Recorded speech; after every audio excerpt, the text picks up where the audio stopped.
Jewelry doesn't have to be complex for it to be elegant and beautiful and people to love it. Look at how many people just wear simple stud earrings, like literally nothing but a single teeny tiny ball or teeny tiny crystal. So let's do something simple here. Let's just take a little bit of wire, not even gonna measure, just gonna make two of them the same. But just for the people at home who are wondering, these are about 4.5, 5 inches. So just make a loop, real simple.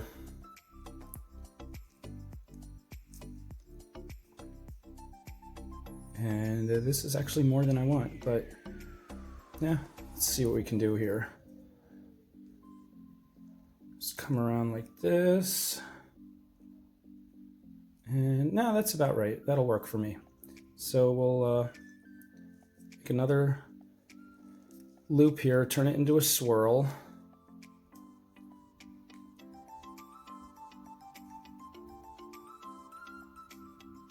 And bring it up like that.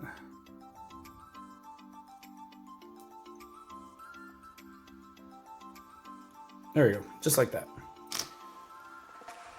Do one more.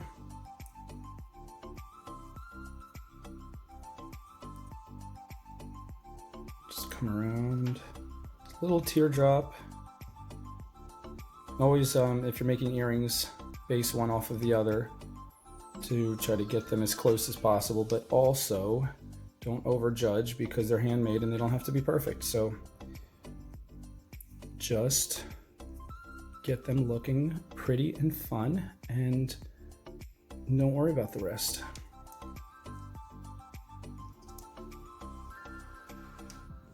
All right, and then if you can, flip them so that you have them facing the opposite way, because that's how earrings tend to be.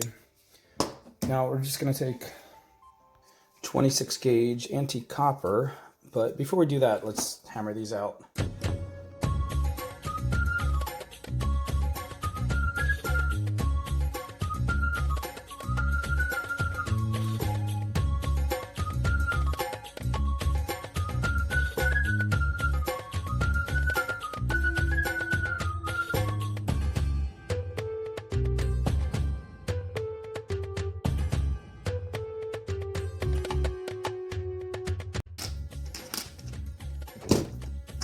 Let's fix them a little bit. The hammering kind of stretches them out quite a bit sometimes, or just moves stuff where you don't want it to be exactly.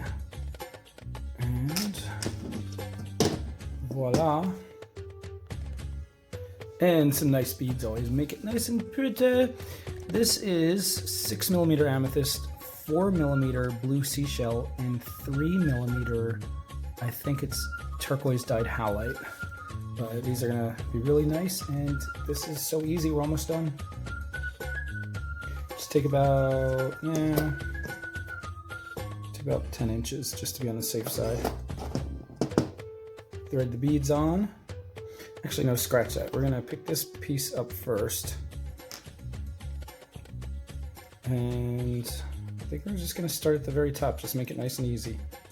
So we'll start by scarfing this. We'll just come around like 2 or 3 times, like that. Pull it tight, leave a little bit of the tab there, just so we can finish it off later. And then we're gonna start just coming around here, and we're gonna thread it through. Not a super tight thread. We're just gonna do like a and when you're threading, it's easier. Instead of that first thing I did, which is I took the end of the wire and stabbed it. It's easier if you push a loop through and then just pull it when you're threading. But we're just gonna do like a cute little, like every couple millimeters, diagonal stripy thing coming down like that. So we're not, you could make it super tight and wrap it really, but that takes a lot longer and it uses more wire. And I think this kind of looks nice with this little, you just got to space them equally. And then when you come about to here, then you thread your 3 beads on. Just stack them, nothing fancy. And it just kind of get them to lay into the curve of the piece, and then continue your threading.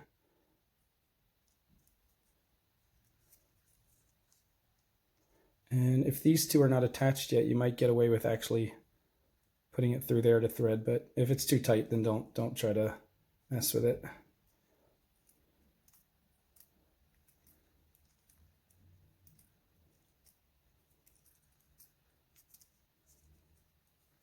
So right here, I'm gonna thread it through these two to make this connection, so that these two pieces are not. Well, actually, they're already connected right there, so that's kind of good. But we'll put one more connection just to make it extra strong.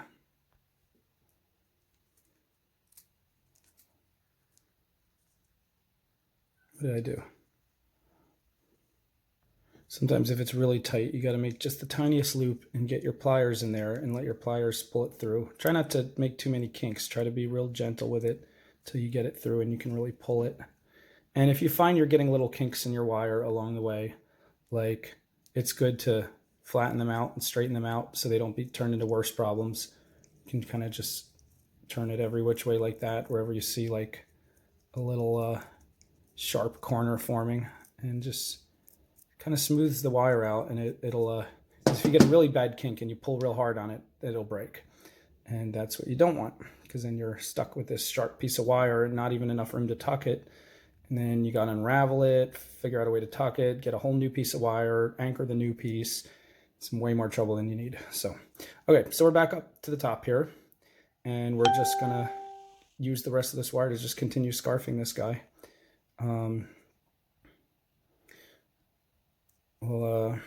We'll just basically stack the wraps as we come around. It's a very thin wire, so it's a good thing we have a lot left over. But this looks nice, and try to get them nice and tight like that. And just when you think you have a little bit left and you don't want to play around anymore, you cut about halfway across the loop, cut yourself a little tab, and then take that tab and push it towards the middle of this little bowl that forms, this little crevice that forms from the wrapping, and then just shove that little tab right in there. I gave myself barely enough tab. Usually you got to do it just right. If you give yourself too much, it won't tuck. If you give yourself not enough, you can't get it in. So sometimes I play with it a couple times. Now we're going to tuck this one too. And so I think that's a good amount. Sometimes I cut a little too much, and then if I need to cut more, I just snip it again and again, like even if I'm only snipping 0.5 millimeter each time. This is the part where people have a lot of problems with this when they start, and it's, once you get the hang of it, it's really easy.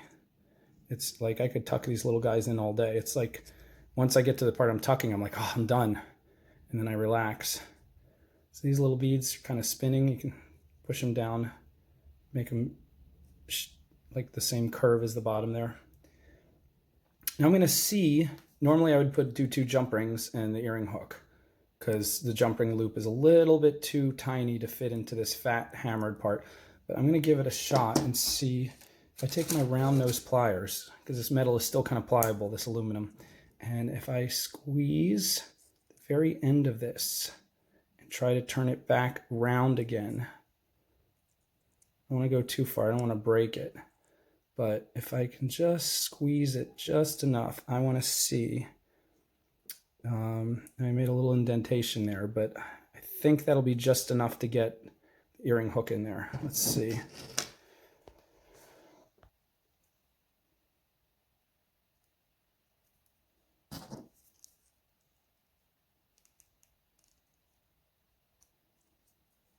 Success.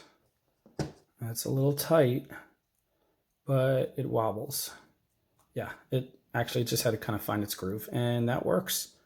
So super simple earrings. You can also obviously just put 2 jump rings and before you put your hook, whichever way you prefer. After all that, I'm finding I like the look of the 2 jump rings before the earring hooks a little better. But whatever you prefer. You can also put a little teeny tiny bead in that loop, a little teeny tiny bead in that loop as you're threading them through. whole bunch of different options. You can have a jump ring hanging down there with a string of a few beads also. But like I said, let's keep it simple for this, and you guys can pick whatever colors and patterns you like. This has been 12 gauge aluminum hammered and 26 gauge antique copper wire, regular dead soft round. So you guys go have fun with this and make some pretty earrings.